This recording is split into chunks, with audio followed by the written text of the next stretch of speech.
বনি ইসরাইলের দুই ব্যক্তি মাছ ধরার জন্য গেছে। এক ব্যক্তি আল্লাহর নামে জাল মারা শুরু করছে, বিসমিল্লাহির রহমানির রহিম, বিসমিহি তাআলা এই কথা বলিয়া সে ব্যক্তি জাল মারে, কিন্তু জালের মধ্যে একটা মাছও নেই। আর এক ব্যক্তি জাল মারে বিসমিল্লাহ তাল উজ্জা, আল্লাহ এবং উজ্জার নামে জাল মারে। যত জাল মারে জালের মধ্যে মাছ বোঝায়। যে ব্যক্তি আল্লাহর নামে জাল মারে একটা মাছও নাই, আর যে ব্যক্তি ভূতের নামে জাল মারে, মূর্তির নামে জাল মারে, মাছের কোনো অভাব নাই। এবার আল্লাহ পাকের কাছে জিবরাইল বলতে আছে, আল্লাহ যেই পরীক্ষার মধ্যে দুইজনকে ফালাইয়া দিছো, এ তো ঈমানের অবস্থা কেরাসিন হয়ে যাবে, দ্বীনের উপরে কিভাবে মজবুত থাকবে। এবার আমার মাওলা পাক রব্বুল আলামিন বলতে আছে, জিবরাইল দুইজনের অবস্থা দেখ, কিয়ামতের অবস্থা দেখ, দুইজনের হিসাবের অবস্থা দেখ, দুইজনের মিজানের অবস্থা দেখ, পুলসেরাত অবস্থা দেখ।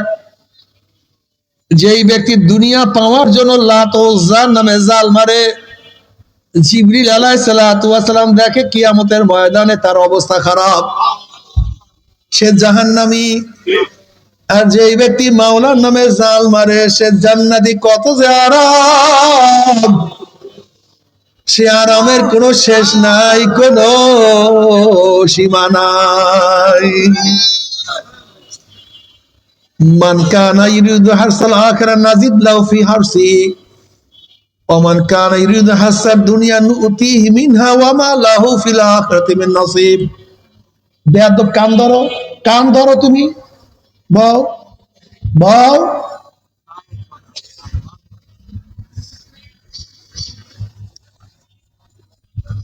এর জন্য যারা সাধনা করবা, সাধনা করতে গেলে, আমার মাওলাকে পাইতে গেলে কি লাগবে? জোরে বলেন, কি লাগবে? সাধনা লাগবে। আর যারা মাওলাকে চাও না, দুনিয়া কামাই করো, ফুর্তি করো, আনন্দ ফুর্তি করো, মনে যা চাই তাই করো, কিন্তু পর্দা যখন খুলিয়া যাবে তখন দেখবা কার মাকান কোন জায়গায়। আজকে যারা নামাজ পড়ো না, শীতের সময় আরাম করিয়া ঘুমাও, আর যারা কষ্ট করিয়া গোসল করিয়া নামাজ পড়ো, দুইজনে দুনিয়ার মধ্যে একজনে আরাম করো আর একজনে কষ্ট করো। যখন আখিরাতের অবস্থা দেখবা, তখন দেখবা যে কষ্ট করছে তার জন্য কি। আর যেই ব্যক্তি কষ্ট করবে না, দুনিয়াতে আরাম করবে, এমন কষ্ট শুরু হইয়া যাবে। তুমি কি হাদিসের কুরসির মধ্যে দেখো নাই? আল্লাহ পাক হাদিসি কুরসির মধ্যে ফরমান, লা আজমাউ আলা আবদি খাউফাইনি ওয়ালা আমনাইনি, মান খাফানি ফিদ দুনিয়া মিনতু ইয়াউমাল কিয়ামা ওয়া মান আমানানি ফিদ দুনিয়া খাফতু ইয়াউমাল কিয়ামা। যারা দুনিয়ার মধ্যে মাওলাকে ভয় করবে, কবরে আর কোনো ভয় নাই, কিয়ামতে আর কোনো ভয় নাই, মিজানে কোনো ভয় নাই, পুলসিরাতে কোনো ভয় নাই, সব জায়গায় আমান আমান আর আমান, নিরাপদ আর নিরাপদ। আর যারা দুনিয়ার মধ্যে মাওলাকে ভয় করবে না, সব জায়গায় কষ্ট কষ্ট আর কষ্ট। এমন পরীক্ষার মধ্যে পড়ছেন, অসুস্থ, শরীরের মধ্যে পচন সৃষ্টি হয়ে গেছে, পোকা কটকট কটকট করে কামড় দেয়,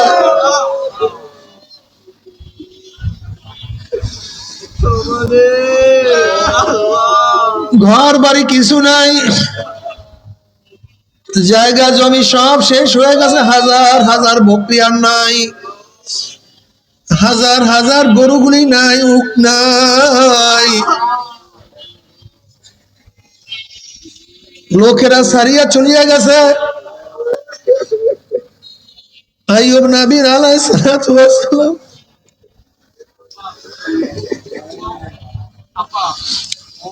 জঙ্গলের মধ্যে একা, একদিন জবানের মধ্যে, জিহ্বার মধ্যে পোকা কটকট করে কামড় দেওয়া শুরু করছে। জিবরিল আলাইহিস সালাতু ওয়াস সালাম নবী আইয়ুব আলাইহিস সালাতু ওয়াস সালাম দিলেন, আসসালামু আলাইকুম আইয়ুব। আইয়ুব নবী আলাইহিস সালাতু ওয়াস সালাম সাথে সাথে সালামের কোনো জবাব নিলেন না। কিছুক্ষণ পরে সালামের জবাব নিলেন। জিবরিল আলাইহিস সালাতু ওয়াস সালাম বলেন, নবী আইয়ুব, আপনি কেন সাথে সাথে আমার সালামের জবাব নিলেন না? আইয়ুব আলাইহিস সালাতু ওয়াস সালাম বললেন, ভাই জিবরাইল, আল্লাহ পাক রব্বুল আলামিন আমার শরীরের মধ্যে কিছু মেহমান পাঠায়া দিছে, যে মেহমানরা আমার রক্ত এবং গোশত খেয়ে বাঁচে। তার মধ্যে কিছু মেহমান আমার জবানের মধ্যে খাওয়ার তালে ব্যস্ত ছিল। এখন যদি আমি সালামের জবাব দেই, নারা লাগবে, ওরা কষ্ট পাবে। এই কারণে আমি সাথে সাথে সালাম দিতে পারি নাই। এই অবস্থা আমার মাওলা দেখিয়া বলেন, আইয়ুব রে, আর তোর কষ্ট করার দরকার নাই, আমি তো সব রোগকে ভালো করিয়া দিলাম।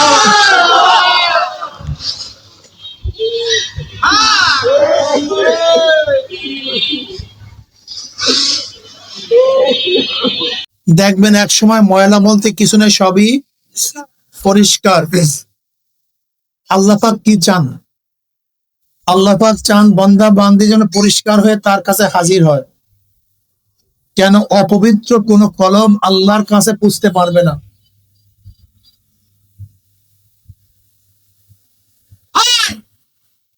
অপবিত্র কোন কলম আল্লাহর কাছে পুছতে পারবে না। ইয়াউমা লা ইয়ানফাউ মালুন ওয়ালা বানুনা ইল্লা মান আতাল্লাহ বিকলবিন সালিম। সুস্থ পরিষ্কার কলম, যেই কলমের মধ্যে কোনো ময়লা নাই। ওয়ামান ইয়ামাল মিসকালা যাররাতিন শাররান ইয়ারা। এক জাররা পরিমাণ গুনাহ যদি থাকে, এক জাররা পরিমাণ গুনাহরও শাস্তি ভোগ করতে হবে।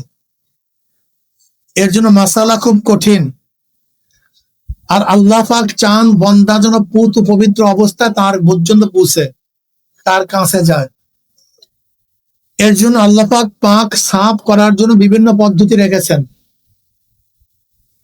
সরদার দো আলম আলাইহিস সালাতু ওয়াস সালাম চমৎকার উদাহরণ দিয়েছেন। বুখারীর মধ্যে রওয়ায়াত আসছে, নবী আলাইহিস সালাতু ওয়াস সালাম ফরমান, হে আমার সাহাবারা, কাউর বাড়ির দরজা যদি স্বচ্ছ পরিষ্কার একটা ঝর্ণা থাকে, প্রবাহিত ঝর্ণা, যেই ঝর্ণার পানি একেবারে পরিষ্কার স্বচ্ছ, ওই পরিষ্কার পানির মধ্যে কোনো ব্যক্তি যদি দৈনিক 5 বার গোসল করে, কয়বার? তার শরীরের মধ্যে কোনো ময়লা থাকতে পারে? সাহাবা বলেন, না ইয়া নবী আল্লাহ, কিভাবে ময়লা থাকবে? পরিষ্কার পানির মধ্যে 5 বার যদি কেউ গোসল করে, তার শরীরের মধ্যে ময়লা থাকতে পারে না। নবী আলাইহিস সালাতু ওয়াস সালাম বলেন, 5 ওয়াক্ত নামাজ এইভাবে, 5 ওয়াক্ত নামাজ এইভাবে কেউ যদি জোহরের নামাজ আদায় করে, আসরের মাঝখানে যদি কোনো গুনাহ হয়ে যায়, আসরের নামাজ পড়বে, মাঝখানে গুনাহ সব পরিষ্কার। বলবেন না সুবহানাল্লাহ? আসরের নামাজ পড়ছে, মাগরিবের মধ্যে যদি কোনো গুনাহ হয়ে যায়, মাগরিবের নামাজ পড়বে পরিষ্কার। মাগরিবের থেকে এশা, এশার থেকে ফজর, ফজরের থেকে জোহর, জোহরের থেকে আসরের থেকে মাগরিবের থেকে এশার থেকে, এইভাবে। তবে মনে রাখতে হবে, এই সমস্ত গুনাহ মানে সগীরা গুনাহ। কে গুনাহ? জোরে বলেন। কিন্তু কবিরা গুনার জন্য তওবা শর্ত। কোন ব্যক্তি ঘুষ খাইবে আর তওবা তওবা আস্তাগফিরুল্লাহ আস্তাগফিরুল্লাহ হবে না, এই তওবায় তার গুনাহ মাফ হবে না। বরং ঘুষ ছেড়ে দিয়ে আস্তাগফিরুল্লাহ, আল্লাহ যা করছে মাফ কর। এক ব্যক্তি সুদ খায়, আস্তাগফিরুল্লাহ আস্তাগফিরুল্লাহ করে, এই তওবায় কাজ। আগে কি করতে হবে? হ্যাঁ, আগে ঘুষ সুদ ছাড়তে হবে। এক ব্যক্তি মদ পান করে আর বলে আস্তাগফিরুল্লাহ, মদ খান করে আস্তাগফিরুল্লাহ, এতে কাজ হবে না। তাকে তওবাতুন নাদামাতুন আত-তাওবাতু রুজআতুন, তওবা তো ফিরে আসা, আল্লাহ যা করছে আর আসতে কয়, যা করছে আর আল্লাহ মাফ করে দাও, লজ্জা মাথা নত হয়ে গেছে। যে ব্যক্তি এই শর্ত অনুযায়ী তওবা করবে, কি অনুযায়ী? এই শর্ত অনুযায়ী তওবা করবে,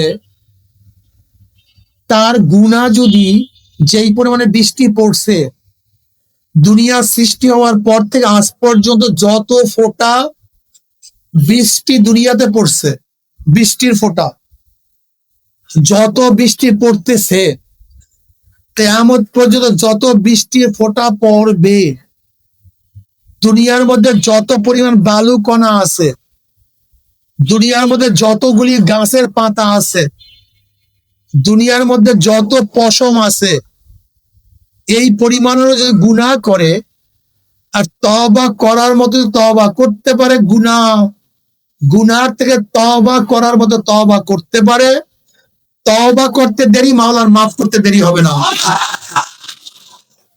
শর্ত হলো তওবা। জোরে বলেন, তওবা অর্থ কি? লজ্জিত হওয়া। যেরকম সন্তান বাবার সাথে অন্যায় করার পরে বাবার কাছে মাথা নত থাকে না সিনা ফুলা থাকে, উস্তাদের সাথে অন্যায় করার পরে গর্দান মোটা থাকে না গর্দান ঝুঁকিয়া যায়, জজের সামনে বুক উঁচা থাকে না নরম থাকে, লজ্জা। অবনত মস্তিষ্ক, লজ্জা চেহারার মধ্যে সাপ, আল্লাহ যা করছি আর করব না, এইভাবে যদি কেউ তওবা করার মতো তওবা করতে পারে, আত্তাইয়ুনা জানবে কামাল্লা জানবালা, গুনাহ থেকে তওবা করতে দেরি, আমার মাওলার মাফ করতে এক সেকেন্ডও দেরি হবে না। আবু হুরায়রা রাদিয়াল্লাহু তাআলা রওয়ায়াত করেন, তিনি বলেন এশারের নামাজে পড়ে মসজিদ থেকে নামলাম, এক মহিলা রাস্তার কাছে দাঁড়ানো, আমাকে ডাক দিয়েছে, আবু হুরায়রা এদিকে আসো। আমি গেলাম, বললাম আবু হুরায়রা ভাই মাইক কি পিছনে দিচ্ছে নাকি কোনো মাইক? হ্যাঁ, তাই গুণ করে, হ্যাঁ এত গুণ করে ওঠে কেন? কাছে গেলি একটু কমায় দাও মাইক।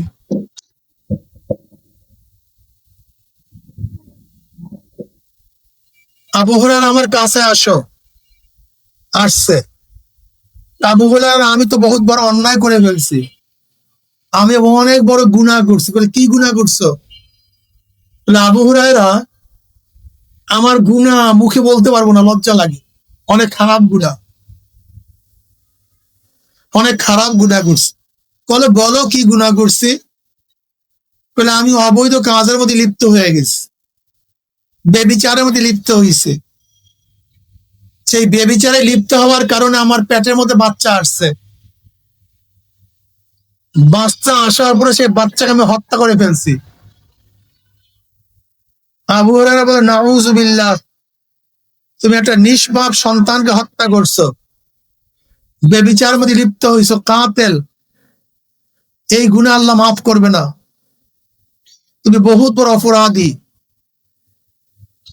এই কথা শোনার সাথে সাথে মহিলাটা চিল্লাম দিয়ে বেহুশ হয়ে পড়ে গেছে। আমরা গুনাহ করি কিন্তু আমাদের মধ্যে আল্লাহর ভয়ও নাই,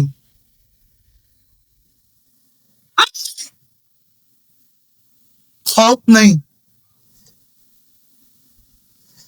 অন্যায়ের পর অন্যায় করি কিন্তু চোখে পানিও নাই, অন্যায়ের পর অন্যায় করি কিন্তু চোখের মধ্যে পানি নাই, কলিজার মধ্যে কম্পন নাই, কলিজার মধ্যে ব্যথা নাই। যদিও নফস এবং শয়তানের ধোকায় মহিলা অন্যায়ের মধ্যে লিপ্ত, কিন্তু মাওলাকে অনেক ভয় করে, অনেক ভয় করে, সে বেহুশ হয়ে পড়িয়া গেছে। আহ, যদি আল্লাহ আমাকে মাফ না করে আমার উপায়টা কি হবে? আবু হুরায়রা ফরমান, আমি ওই মহিলাকে ওই অবস্থায় রেখে চলে গেলাম।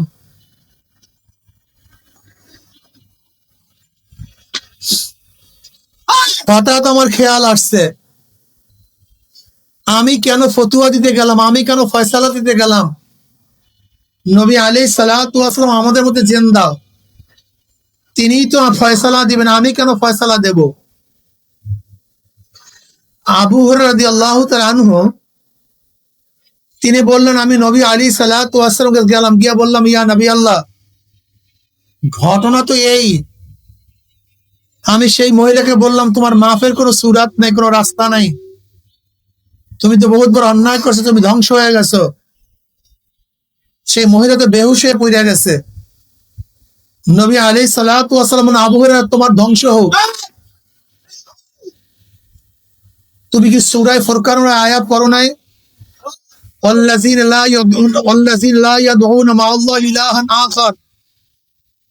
এরপর আল্লাহ পাক রব্বুল আলামিন বলেন, ইল্লা মান তাবা ওয়া আমানা ওয়া আমিলা আমালান সালিহান ফাউলাইকা ইউবাদদিলুল্লাহু সাইয়্যাতিহিম হাসানাত ওয়া কানা আল্লাহু গফুরার রহিমা।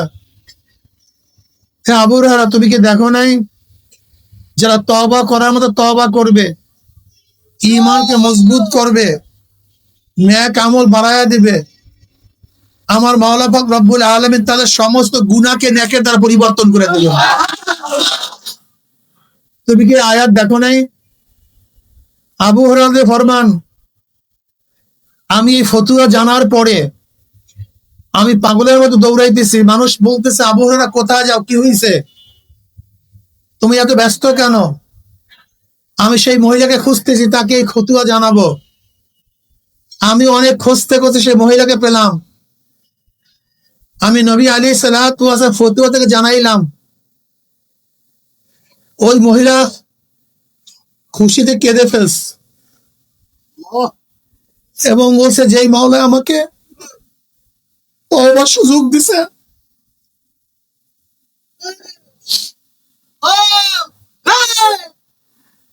আমার যে বাগান আছে আমি সেটা মাওলার পথ অক্ষ করে দিলাম। বাবারে, নবী আলাইহিস সালাতু ওয়াস সালাম ফরমান, কুল্লুকুম খাত্তাউন, তোমরা সবাই গুনাহগার।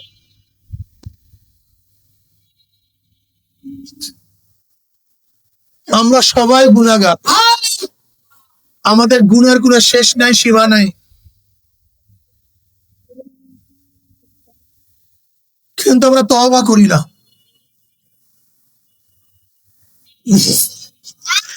আপনি আমি কি দেখছেন একটা জিনিস খুব খেয়াল করিয়া, আমরা যারা বেশি গুনাহ করি আমাদের চোখে বেশি পানি থাকা উচিত ছিল, যেহেতু অন্যায় আমরা বেশি করি, অস্থিরতা আমাদের মধ্যেই বেশি থাকা উচিত ছিল, কলিজার মধ্যে কম্পন আমাদের বেশি হওয়া উচিত ছিল, আল্লাহর দরবারে রোনাজারি আমাদের বেশি করা উচিত ছিল, যেহেতু আমরা বেশি গুনাহ করি। অথচ দেখবেন আমরা যারা গুনাহ করি আমাদের চোখে পানি নেই, আমাদের চেহারার মধ্যে হাসি, মনের মধ্যে ফুর্তি, মনে হয় যেন আমাদের সে আনন্দিত আর কেউ নেই, তার মানে কপাল পুড়িয়ে গেছে। জোরে বলেন, কি হয়েছে? তোমার কপালে ভোগ আছে, তোমার কপাল পুড়ছে। অথচ তুমি দেখো, যেই নবীরা সবচেয়ে বেশি ন্যাক করতেন, যেই নবীরা মুবাররাহ পবিত্র, সমস্ত নবী মাসুম, সেই নবীগণ মাওলার জন্য কি পরিমাণে কান্নাকাটি করতেন। নবী ইব্রাহিম আলাইহিস সালাতু ওয়াস সালাম মাঝে মাঝে মাওলার ভয়ে বেহুশ হয়ে পড়িয়া যাইতেন, কলিজার মধ্যে কম্পন সৃষ্টি হইত। আল্লাহ পাক জিব্রাইলকে বলেন, যাও জিব্রাইল, আমার খলিলের কাছে সালাম পৌঁছাও এবং প্রশ্ন করো, কোন বন্ধু কি বন্ধুর ভয়তে বেহুশ হইতে পারে নাকি? সে তো আমার বন্ধু, আমার খলিল, খলিলুল্লাহ। কার বন্ধু? সে আমার ভয়তে বেহুশ হয় কেন? আমার ভয়তে কম্পন সৃষ্টি হয় কেন? সে তো আমার বন্ধু। এবার ইব্রাহিম আলাইহিস সালাতু ওয়াস সালাম জিব্রাইলকে বলেন, ভাই জিব্রাইল, যখন আমার পদস্খলনের কথা মনে পড়ে, কিয়ামতের কথা মনে পড়ে, মিজানের কথা মনে পড়ে, পুসরাতের কথা মনে পড়ে, তখন আল্লাহর সাথে আমার কোনো সম্পর্ক আছে আমার মনেই থাকে না, ভুলিয়া যায়। দেখছেন কেমন আল্লাহকে ভয় করে? হ্যাঁ, আইয়ুব নবীন আলাইহিস সালাতু ওয়াস সালাম 18 বছর পরীক্ষার মধ্যে, এমন পরীক্ষার মধ্যে পড়ছেন বাবা,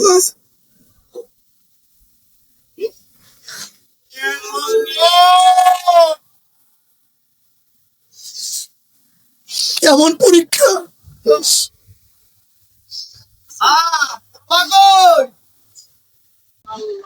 নবীগণ কি পরিমাণ কষ্ট করছে দেখো না। ইব্রাহিম আলাইহিস সালাতু ওয়াস সালাম আগুনের মধ্যে পড়িয়া গেছে। তুমি কি দেখো না মূসা আলাইহিস সালাতু ওয়াস সালাম দেশ থেকে অন্য দেশে চলিয়া গেছে। তুমি কি দেখো না ঈসা আলাইহিস সালাতু ওয়াস সালামকে অবস্থা কি হয়েছে। তুমি কি দেখো না আমার নবী আলাইহিস সালাতু ওয়াস সালামকে কি পরিমাণের শাস্তি ভোগ করতে হয়েছে। তুমি কি দেখো না দুনিয়ার মধ্যে যারা আল্লাহ ওয়ালা তাদেরকে কত গালি দেয়, কত গালি, কত অপমান, কত অবদস্থ, কি পরিমাণ অত্যাচার অবিচার করে, কোনো শেষ নাই, কোনো সীমা নাই। যদি মাওলাকে চাও দুনিয়ার মধ্যে সাধনা করতে হবে, আর যারা মাওলাকে চাও না দুনিয়ার মধ্যে আরাম করতে থাকো। ইন কুনতুম তুহিব্বুনাল্লাহ ফাত্তাবিউনি ইউহিব্বুকুমুল্লাহ। যদি মাওলার মুহাব্বত চাও, মাওলার ভালোবাসা চাও, আমার নবীর ইত্তেবা করো, আমার নবীর অনুসরণ করতে থাকো। নবী আলাইহিস সালাতু ওয়াস সালাম ফরমান, মান আহাব্বা সুন্নতি ফাকাদ আহাব্বানি ওয়া মান আহাব্বানি কানা মাই ফিল জান্নাহ।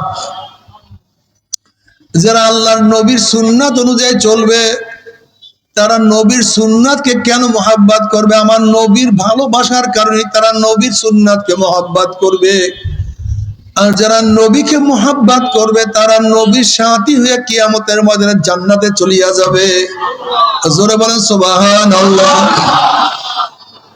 অন্য রওয়ায়াতের মধ্যে নবী আলাইহিস সালাতু ওয়াস সালাম ফরমান, মান দাইয়া সুন্নতি হুররিমাত আলাইহি শাফাতি।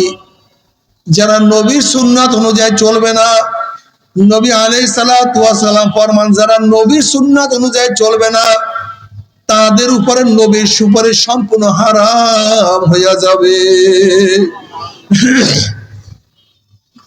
এ আমার যুবক বাবারা, তুমি কেন খেয়াল করো না? দুনিয়ার মধ্যে যে ব্যক্তি সাধনা করে, যেই ছাত্র সাধনা করে সেই ভালো রেজাল্ট করতে পারে। দুনিয়ার মধ্যে যেই কৃষক সাধনা করে সে ভালো ফসল অর্জন করতে পারে। দুনিয়ার মধ্যে যেই ব্যবসায়ী ভালো চেষ্টা করে সে ভালো ব্যবসায়ী হইতে পারে। ঠিক দুনিয়ার মধ্যে যেই ব্যক্তি মাওলাকে পাওয়ার জন্য সাধনা করবে সেই ব্যক্তি আমার মাওলাকে পাইয়া যাবে। যেহেতু আল্লাহ পাক কালামে পাকের মধ্যে ফরমান, আল্লাযীনা জাহাদু ফিনা লানাহদিয়ান্নাহুম সুবুলানা।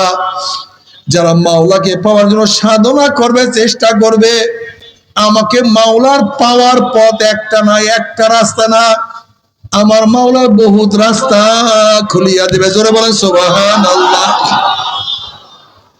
এ আমার যুবক বাবারা, তুমি কেন মাওলার জন্য সাধনা করবা না?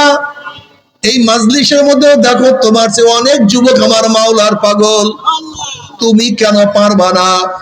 এ আমার ছাত্র বাবারা, তুমি কেন পারবা না? এই মাজলিসের মধ্যে দেখো তোমার চেয়ে নিচের ক্লাসের কত ছাত্র আমার মাওলার পাগল, তুমি উপরের ক্লাসের ছাত্র হইয়া কেন পারবা না? এ গরিব, এই মাজলিসে তোমার চেয়ে বহুত বহুত গরিব আমার মাওলার পাগল, তুমি কেন গরিব হইয়া পারবা না? এ ধনী, তোমার চেয়ে কত ধনীর আমার মাওলার পাগল, তুমি ধনী হয়ে কেন মাওলার পাগল হইতে পারবা না? হে অসুস্থ, তোমার চেয়ে কত অসুস্থ আমার মাওলার পাগল। এই মাত্র নবী আইয়ুব আলাইহিস সালাতু ওয়াস সালামের কথা শুনাইলাম।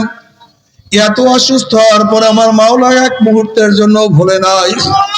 তুমি কেন ভুলিয়া যাও? তুমি কি দেখো না ওসমান গনি মানে ধনী, এত বড় ধনী হওয়া সত্ত্বেও আমার মাওলাকে ভুলে নাই।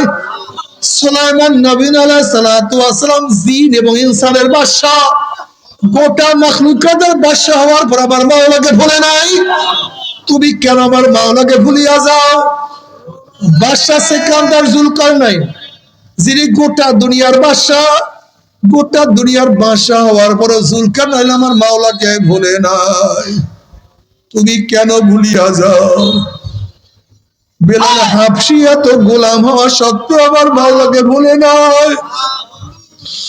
আবু হুরায়রা রাদিয়াল্লাহু তাআলা পেটের ক্ষুধায় বেহুশ হইয়া পড়িয়া গেছেন, আমার মাওলাকে ভুলে নাই।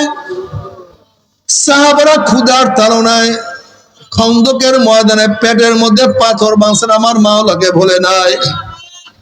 তুমি কেন মাওলাকে ভুলিয়া যাও?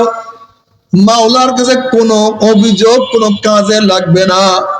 যদি বলো মাওলা এই কারণে, আমার মাওলা তার চেয়ে বড় কারণ হাজির করবে। যদি যুবকটা বলো মাওলা যুবকের কারণে, আল্লাহ পাক ইসমাইলকে হাজির করবে। দেখ আমার ইসমাইল 7, 8, 9 বছর বয়সে আমার মাওলার পাগল, তোর বয়স তো তার চেয়ে অনেক বেশি, কেন তুই ইবাদত করতে পারো নাই?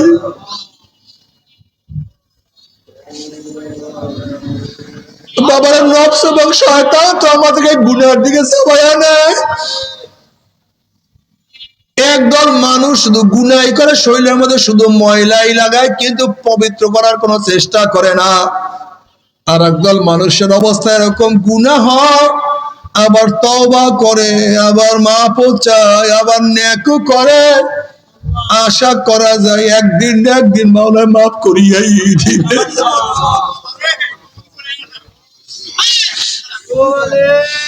একদল মানুষ শুধু জামার মধ্যে কাপড়ের মধ্যে ময়লাই লাগায়, কিন্তু ধৌত করে না। আর একদল মানুষ আছে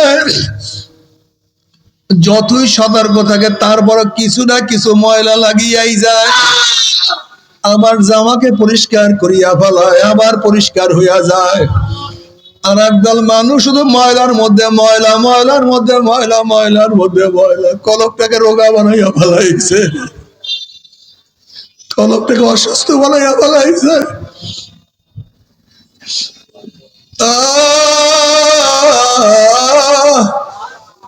বাবারা তওবা করো, আমার নবীকে মোহাব্বত করো, সুন্নাত অনুযায়ী চলতে থাকো রে বাবা। যদি সুন্নাত অনুযায়ী চলতেই পারো, আমার নবী আলাইহিস সালাতু ওয়াস সালাম কিয়ামতের ময়দানে তোমাকে আমাকে ডাকিয়া ডাকিয়া নিজের হাতে হাউজে কাউসারের পানি পান করাইয়া দিবে। যদি সুন্নাত তরিকা অনুযায়ী কিয়ামতের ময়দানে উঠতেই পারো, নবী আলাইহিস সালাতু ওয়াস সালাম তোমার পক্ষে আমার পক্ষে সুপারিশ করবেন। আর আল্লাহ না করুক, আল্লাহ না করুক, দিন অনুযায়ী যদি না চলিয়া কিয়ামতের ময়দানে উঠো, ওরে নাফরমান বদমাশ বেঈমানদেরকে ধাক্কা দিয়া জাহান্নামের মধ্যে ফালাইয়া দেওয়া হবে। আল্লাহ তুই আমাদের সবাইকে মাফ করিয়া দাও। নাফরমান বদমাশ বেঈমান পানি পানি করে চিল্লাইবে, ওয়াস্তাগীসু ইউগাসু বিমাইন কাল মুহলি ইয়াশবিল উযুহু বিইসা শারাবু ওয়াসাত মুরতাবাকা। তাদের সামনে এমন ঘন কালো পুঁজ তাদের সামনে হাজির করা হবে, ওই পানি এবং পুঁজের গরমে চেহারার চামড়া খুলিয়া ঝাপাত করিয়া পুষিয়া যাবে। আল্লাহ তুমি আমাদের সবাইকে মাফ করিয়া দাও। এরপর পানির তৃষ্ণা মিটবে না, যখন ডক ডক করে পানি এবং পুঁজ গিলিয়া খাইয়া ফেলাইবে, পেটের মধ্যে গিয়া নারী বুড়ি সব জ্বালাইয়া পোড়াইয়া গলাইয়া পিছনের রাস্তা দিয়া ঝুপ ঝুপ করে ফেলাইয়া দিবে। আল্লাহ পাক কালামে পাকের মধ্যে ফরমান, লা ইয়ামুতু ফিহা ওয়ালা ইয়াহইয়া। মানুষ মরবেও না, মানুষ বাঁচবেও না, জীবন বাহির হবে কিন্তু বাহির হবে না। আল্লাহ তুই আমাদের সবাইকে মাফ করিয়া দাও, ক্ষমা করিয়া দাও। তবে মুমিন মুসলমান বলতে সবাইরই মনে চাই গুনাহ থেকে ফিরিয়া নেক আমল করিয়া মাওলার জান্নাতে কিন্তু সবাইরই যাইতে মনে চায়। গুনাহ নিয়া মাওলার জাহান্নামে কাউরি কিন্তু যাইতে মনে চায় না। কিন্তু কেনই বা আমরা নেক আমল করতে পারি না, কেনই বা গুনাহর কাম ছাড়তে পারি না? এর মূল কারণ হলো আপনার এবং আমার পেছনে নফস এবং শয়তান লাগিয়া রয়েছে। এই নফস এবং শয়তান থেকে ফেরার জন্য যে কোনো একজন হক্কানি আল্লাহর ওলির হাতে হাত দিতে হবে রে বাবা। খবরদার, বর্তমান জামানায় পীর মুরিদ নামে ভেজাল, ব্যবসা, দলাদলি, হিংসা, হাসাদে পরিণত হয়ে গেছে। সমস্ত আল্লাহর ওলির একমত, যেই পীরের 5 জন মুরিদের মধ্যে কমপক্ষে 3 জনকে দেখবা আলহামদুলিল্লাহ সুন্নাত মাফিক আমল আকলাক মজবুত হয়ে যাইতে আছে, গুনার কাম ছাড়তে আছে, নেকের আমল ধরতে আছে, কলব নরম হইয়া চোখে পানি আসতে আছে। বৃক্ষতর নাম কি, ফলে পরিচয় আমি চরমনাই বুঝি না। চরমনার দাওয়াত প্রশংসা প্রচার প্রসার করার জন্য আসেনি রে বাবা। চরমনাই যাওয়ার তোমার কোনো দরকার নাই, কোনো দরকার নাই, কোনো দরকার নাই। তুমি যার কাছে গিয়া পারো গুনার কাম ছাড়ো, নেকের আমল ধরো, কলব নরম করিয়া চোখে পানি দিয়া মাওলার কবরে যাইও। যেরকম দুনিয়ার ঘরে আগুন লাগলে পানি ছাড়া নিবানো যায় না, ঠিক তদ্রুপ তোমার এবং আমার গুনার দ্বারা যে জাহান্নামের আগুন জ্বলিয়া রইছে, চোখের পানি ও ছাড়া কিন্তু জাহান্নামের আগুন নিবানো সম্ভব না। কাজী বাবা আমার জন্য দোয়া চাই, আমিও দোয়া করি, সবাই সবার জন্য প্রাণ খুলিয়া দোয়া করো, যেন কিয়ামতের ময়দানে গলাগুলি বাঁধিয়া মাওলা একসাথে জান্নাতে যাওয়ার তৌফিক দিয়া দেয়। আল্লাহুম্মা আমিন। ও আমার পর্দালা মা বোনেরা, ও আমার পর্দালা মা বোনেরা, দুই হাত তুলিয়া মাওলার দরবারে কান্দো আর মাওলার কাছে মাপ চাও। আল্লাহ কদি ভাই গুনাহগার বান্দা, গুনার বোঝা মাথায় নিয়া বহুত আশা করে আপনার শাহী দরবারে হাত তুললাম রে মাওলা। দয়া করে মায়া করে আপনি আমাদের জিন্দেগির সমস্ত গুনাহ খাতা মাফ করে আল্লাহ। আল্লাহ আপনি মাফ করবেনই না, ক্ষমা করবেনই না, তাহলে আপনার বন্দার এখানে কেন আসছে রে মাবুদ? আমরা কেউ নামাজ কাজা করিয়া ফেলাইছি, কেউ রোজা ছাড়িয়া দিছি, কেউ বিপর্দ অপকর্মের মধ্যে লিপ্ত হইয়া গেছি, কেউ হারাম কবিরা গুনাহ করিয়া ফেলাইছি। আল্লাহ আমরা জাহান্নামের কাজ করিয়া ফেলাইছি। আল্লাহ জাহান্নামের খাতার থেকে আমাদের নামটা কাটিয়া দেন। আল্লাহ জাহান্নামের খাতার থেকে আমাদের নামটা কাটিয়া দেন। আল্লাহ জান্নাতুল ফেরদাউসের মধ্যে আমাদের নামটা উঠায় নেন। আল্লাহ আমরা যারা হাত তুললাম জানি না কার মা নাই, বাবা নাই, স্ত্রী নাই, সন্তান নাই, দাদা নাই, দাদু নাই, নানা নাই, নানু নাই। আল্লাহ যত মোমেন মোমেনাত, যত মুজাহিদরা কবরে শুয়ে রয়েছে, সবার কবর আযাবকে মাফ করে দেন। ইয়া আল্লাহ খাস করে আমাদের শায়খ ও মুর্শিদের কবরকে জান্নাতের বাগিচা বানায় দেন। ইয়া আল্লাহ মা দাদা সহ তামাম দুনিয়ার মাশায়েখদের মাকামকে জান্নাতে বুলন্দ করে দেন। আমাদের হাওলা আওলাদ আমরা খাস গোলাম বান্দা হিসেবে কবুল করে নেন। রব্বানা হাব লানা মিন আজওয়াজিনা ওয়া যুররিয়াতিনা কুররাতা আইন ওয়াজআলনা লিল মুত্তাকিনা ইমামা। রব্বিরহামহুমা কামা রব্বায়ানি সগীরা। ওয়া সাল্লাল্লাহু তাআলা আলা খায়রি খালকি মুহাম্মাদিন ওয়া আলিহি ওয়া আসহাবিহি ওয়া আজওয়াজিহি ওয়া আতবাইহি আজমাইন। আরহামনা মা'হুম برحمتك يا أرحم الراحمين.